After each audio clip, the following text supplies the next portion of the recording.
Hey hello everyone, good morning and welcome back to my channel রুফস লাভ। এটা আমাদের শর্ট ট্রিপের সেকেন্ড ডে ছিল।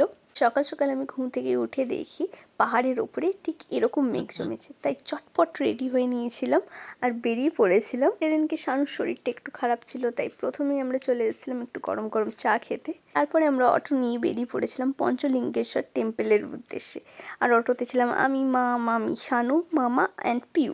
অটো পার্টিকুলার একটা পয়েন্টে নামিয়ে দেওয়ার পর আমাদেরকে ট্রেক করে ওপর দিকে উঠতে হয়েছিল। প্রায় 350টা সিঁড়ি আমরা ট্রেক করে ওপর দিকে উঠেছিলাম। ট্রেক করার সময় কিন্তু আমাদের আশেপাশের সিনগুলো খুবই সুন্দর ছিল।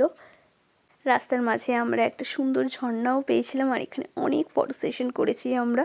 লাস্ট আমরা পৌঁছই পঞ্চলিঙ্গেশ্বর টেম্পেলে। এখানে আছে মহাদেবের 5টা লিঙ্গ, সেই জন্য এই জায়গাটার নাম পঞ্চলিঙ্গেশ্বর। যেহেতু আমরা মনসুন সিজনে গেছিলাম, সেই জন্য দেবাদিদেব মহাদেবের 5টি লিঙ্গই জলের তলায় ছিল। আর এখানে আমরা পুজো দিই। সুন্দরভাবে পুজো সম্পন্ন হওয়ার পর আমরা এখানে আরতি করি আর দিয়া জ্বালাই। পুজো শেষ হওয়ার পর আমরা ওপর থেকে নিচে নেমে আসি ছবি তুলতে তুলতে। তারপরে আমরা হোটেলে এসে একটু খাওয়া দাওয়া করে নিই, আর তারপরে আমরা বেরোই আমাদের সেকেন্ড ট্রিপ দেবকুণ্ডের উদ্দেশ্যে। যাওয়ার পথে প্রায় অনেকটা রাস্তায় আমরা জঙ্গল পেয়েছিলাম, আর তারপরে আমরা পৌঁছে যাই দেবকুণ্ডে।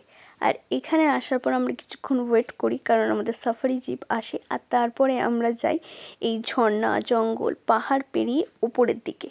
জিপ আমাদেরকে ড্রপ করার পর আমরা দেখতে পাই চারিদিকে শুধু ঝর্ণা আর জঙ্গল।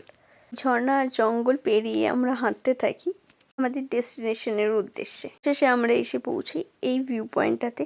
আর এই জায়গাটা এত বেশি ফটোজেনিক ছিল যে কী বলবো। মোটামুটি ঘন্টাখানেক এই সৌন্দর্য উপভোগ করার পরে আমরা এখান থেকে নেমে আসি। নিচে এসে আমরা লাঞ্চ সারি ভাত আর মাটন দিয়ে। শুধু ভাত আর মাটনই নয়, সাথে ছিল পনিরও। তারপরে আমরা রাতেরবেলা বাড়িতে আসি, একটু চা খাই। আজকে তো আর বিশেষ কিছু শেয়ার করার নেই, দেখা হবে নেক্সট ব্লগে।